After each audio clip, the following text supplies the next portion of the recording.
Assalamualaikum, halo teman-teman, apa kabarnya? Semoga sehat-sehat ya. Nah, sekarang ini sore hari aku lagi ngajak anak-anak jalan-jalan. Mereka kepengen takoyaki katanya. Terus ada ondel-ondel lewat, otomatis mereka langsung masuk ke dalam gitu. Mereka belum berani sih kalau ada ondel-ondel. Terus di sini tuh harga takoyakinya murah banget teman-teman, cuman 1.000-an doang, tapi enak sih, super lembut gitu ya. Anak-anak pada suka. Kalau kita beli 10.000 juga udah banyak, anak-anak udah kenyang. Nah, ini jajanan Korea sama Jepang. Aku pernah makan okonomiyaki ya. Teman-teman pernah coba nggak okonomiyaki? Di sini harganya murah sih, kayak pizza gitu ya. Cuma 12 ribuan. Terus di sini juga ada burger. Ini harganya teman-teman untuk burger ya cukup variatif lah buat jajanan sehari-hari ya. Terus ini anak-anak udah di rumah, mereka langsung melahap takoyakinya. Emang bener super lembut banget teman-teman ya. Di dalamnya itu ada sosis, terus toppingnya ini mayones, abon sama keju gitu. Biasanya kan gurita ya. Ya ini mah karena murah, cukup pakai sosis doang. Nah, ini aktivitas aku setelah sholat maghrib. Jadi kakak minta ngaji, alhamdulillah dia konsisten ya. Sekarang minta ngaji sendiri kalau habis mandi sore ataupun habis mandi pagi gitu. Dan dia itu lagi baca Quran. Sebetulnya dia belum bisa baca Quran teman-teman ya. Aku juga belum ngajarin ikro atau huruf hijaiyah gitu untuk baca ataupun untuk nulis abjad-abjad gitu belum, karena dia belum usianya 7 tahun ya. Menurut ahli parenting, anak usia 7 tahun, sebelum usia 7 tahun itu cukup dikasih hafalan-hafalan aja gitu tanpa harus diajari nulis sama baca gitu ya.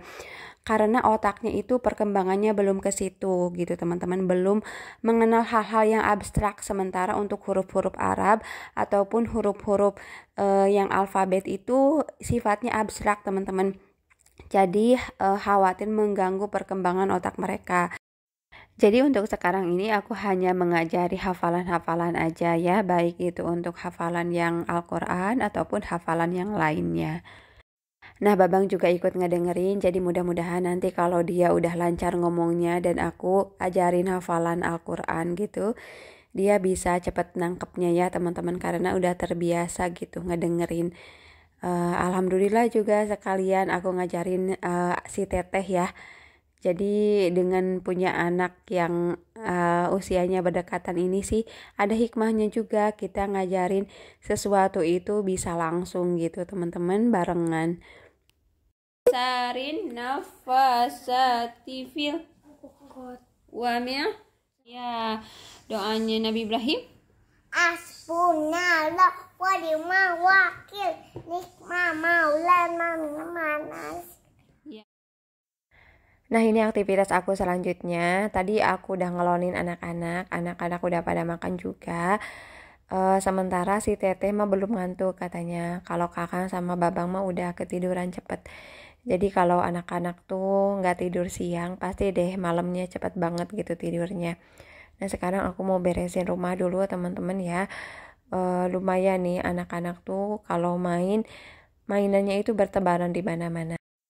Nah, untuk masalah beres-beres mainan, kadang-kadang mereka itu mau ya beres-beres mainan, kadang-kadang enggak gitu. Jadi masih mudi ya. Ya, maklumlah anak-anak ya teman-teman. Jadi aku juga kepengen mereka itu kalau melakukan sesuatu itu dengan senang hati. Kadang-kadang si kakang juga minta, ayo bunda beres-beres mainan gitu. Atau bunda kakang aja mau beres-beres mainan gitu. Nah, ini si teteh juga minta aku untuk beres-beres mainannya. Jadi aku tuh masih belajar banget ya untuk mendisiplinkan mereka tentang masalah beres-beres mainan ini. Karena aku juga kepengen mereka itu melakukannya dengan senang hati gitu. Jadi kalau mereka gamut, ya udahlah aku biarin aja dulu gitu teman-teman ya. Ya mungkin buat teman-teman yang udah berhasil, pokoknya itu bagus banget ya tentang masalah tanggung jawab untuk beres-beres ini. Nah, untuk mainan anak-anak ini masih kebilang banyak ya teman-teman, karena kan anaknya juga ada 3 gitu ya. Tapi sama aku suka disortir lagi sih atas izin mereka, mana aja yang udah rusak, terus mana aja yang kira-kira udah jarang dipakai gitu. Jadi bisa dikasih ke orang lain gitu ya. Dan mereka juga oke-oke aja, alhamdulillah.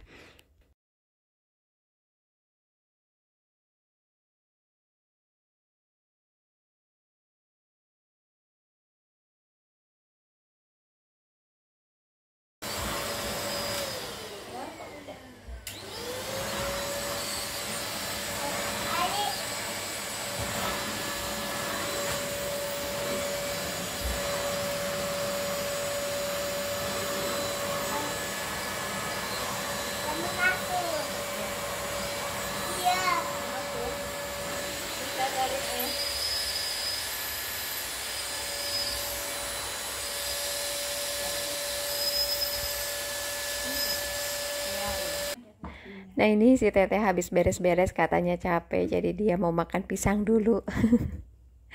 Dia itu termasuk doyan pisang teman-teman ya, kayak ayahnya. Alhamdulillah sih kalau kita beli pisang satu sisir itu kadang bisa habis sehari tuh sama anak-anak. Oke teman-teman, lanjut dengan aktivitas aku ya. Sekarang aku mau nyuci piring, terus beres-beres deh di area dapur ini, mau lap-lap gitu biar bersih ya. Dan besok pagi ketika aku masak itu udah dalam kondisi clean gitu ya, enak banget. Jadi barang-barangnya tinggal dirapiin ke tempatnya masing-masing karena udah tiris. Alhamdulillah teman-teman ya, kalau dapur kita bersih walaupun biasa aja, walaupun dapurnya sederhana, insya Allah sih kita bisa beraktivitas dengan semangat. Jadi aku usahain dapur itu dibersihkan setiap hari teman-teman ya, bisa siang hari ataupun malam hari. Jadi ketika besok mau masak itu, aku tuh berasa semangat gitu kalau ngelihat dapurnya udah bersih banget. Nah ini untuk urusan kompor, alhamdulillah sih kalau kita rawat baik-baik mah bisa awet teman-teman dan tetap bisa celing gitu ya. Alhamdulillah ini aku pakai kompor Sugo ini bagus teman-teman ya. Ada yang banyak yang nanya gitu dan alhamdulillah sih awet. Terus aku juga ngerasain kalau keseringan pakai yang infrarednya, efek ke gasnya itu jauh lebih hemat sih dibandingkan yang kompor biasa. Oke lanjut, sekarang aku mau bersih-bersih kulkas dulu. Ini kondisi kulkas aku sekarang ya, tidak rapi, terus udah nggak dibersihkan selama kurang lebih 1 bulan ya, karena aku kan pergi ke Garut. Nah sekarang aku tuh pengen banget untuk food prep. Besok sih aku pengen belanja ya teman-teman. Jadi kalau udah bersih kulkasnya tuh enak pada saat food prepnya. Nah ini semua barang-barangnya aku keluarin dulu biar nanti aku lap-lapnya lebih leluasa teman-teman ya. Biar lebih cepet juga ngebersihin si kulkasnya. Jadi cara aku ngebersihin kulkas ini cukup mudah teman-teman. Jadi untuk lapan yang pertama dipakein sabun ya. Kanebonya itu ditaruhin sabun, dilap-lap gitu biar kotorannya itu pada luntur ya. Terus lapan yang kedua aku bersihin dulu si kanebonya tanpa sabun gitu, dielapin sampai bersih. Cuman kanebo yang bersih aja. Nah, aku tuh nggak berani ngeluarin si tempered glass atau kaca-kacanya ini dan dibersihkan di wastafel soalnya pernah ngalamin kacanya itu pecah teman-teman gara-gara dibersihkan seperti itu ya. Aku cuma narik si kaca-kacanya ini terus langsung dimasukin lagi gitu. Jadi itu juga udah bersih kok si kaca-kacanya ya. Dan harga kacanya ini cukup mahal teman-teman, 300 ribuan lah kalau nggak salah dulu ya. Itu tuh karena tebel kan, tempered glass gitu. Nah kalau untuk part-part yang bukan tempered glass ini aku berani sih nyuci kayak perabotan biasa, kayak nyuci piring ya teman-teman di wastafel pakai air mengalir ini. Nanti kalau udah bener-bener bersih baru deh aku keringin pakai lap atau pakai tisu. Oke, sekarang aku menata kembali isi kulkasnya. Ini aku udah sortir ya barang-barang yang sekiranya masih bagus. Dan ternyata dengan membersihkan kulkas ini aku jadi tahu gitu ada beberapa bahan makanan yang ternyata aku masih punya. Kayak misalkan keju gitu ya. Terus butter dan lain-lain. Terus untuk menyimpan cabai seperti ini teman-teman dikasih bawang putih, dipotekin untuk tangkai-tangkainya ya biar lebih awet.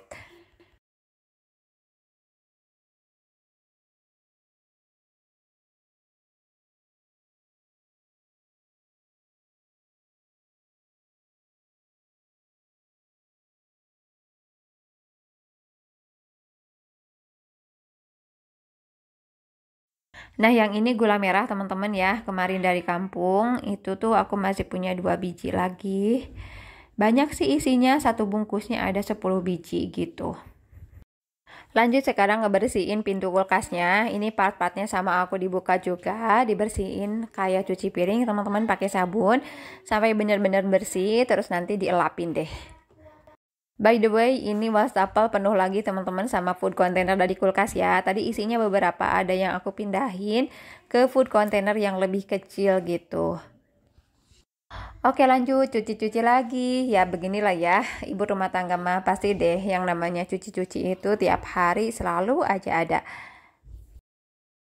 Sekarang aku lapin bagian-bagian dari pintu kulkasnya. Nanti kalau udah kering baru deh aku pasangin lagi.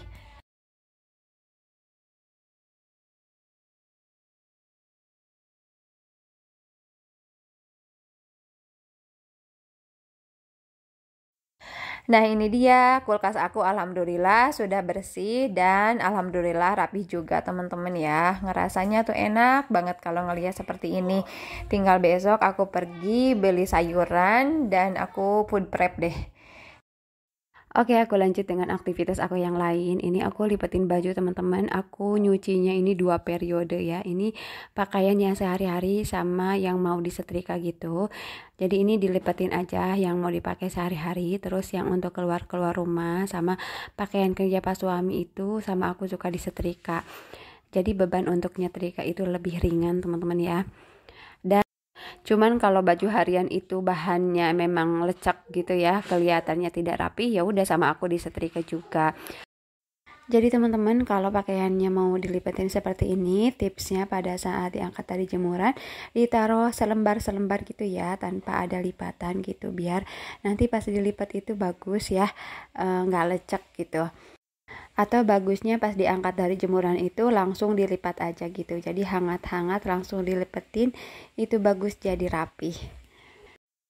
Jadi teman-teman sengaja banget sama aku videonya nggak dipotong ya, karena aku sendiri juga merasa semangat sih ketika ngelihat ibu-ibu rumah tangga yang lain melakukan pekerjaannya. Jadi proses itunya yang kita lihat dan akan memberikan semangat gitu, bukan hasilnya ya.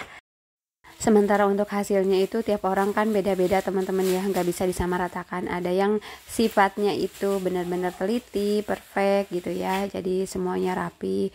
Ada yang biasa-biasa aja. Jadi memang kita akan lebih termotivasi kalau melihat perjuangannya, melihat prosesnya gitu. Mungkin sama persoalannya ketika kita ngelihat rumah yang selalu berantakan karena ada anak kecilnya. Padahal di balik itu tuh ada seorang ibu yang selalu gercep gitu, beres-beres rumah gitu ya. Cuman sama anaknya diberantakin lagi. Atau ada seorang ibu yang juga dia berjuang gitu, ngajak anaknya untuk bersih-bersih juga gitu ya. Padahal kondisi anaknya kadang moodnya baik, maksudnya kadang moodnya baik, kadang moodnya gak bagus gitu ya. Ya dibalik semua yang kita hasilkan itu pasti ada prosesnya teman-teman ya. Mungkin akan jauh lebih bijak kalau kita bisa menghargai prosesnya itu.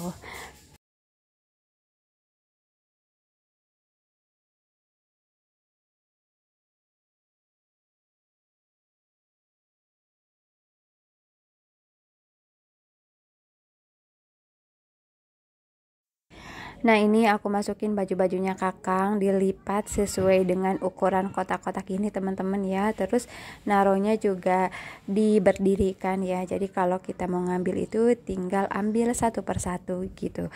Jadi kelihatan satu persatu si pakaiannya. Ini jauh lebih efektif sih dibandingkan dengan melipat ditumpuk ke atas gitu teman-teman ya. Alhamdulillah kalau rapihnya itu lumayan lebih lama lah dibandingkan dengan kalau dilipat biasa gitu. Oke teman-teman, terima kasih banyak sudah nonton video aku sampai selesai. Semoga apa yang aku share ini bisa bermanfaat ya. Assalamualaikum.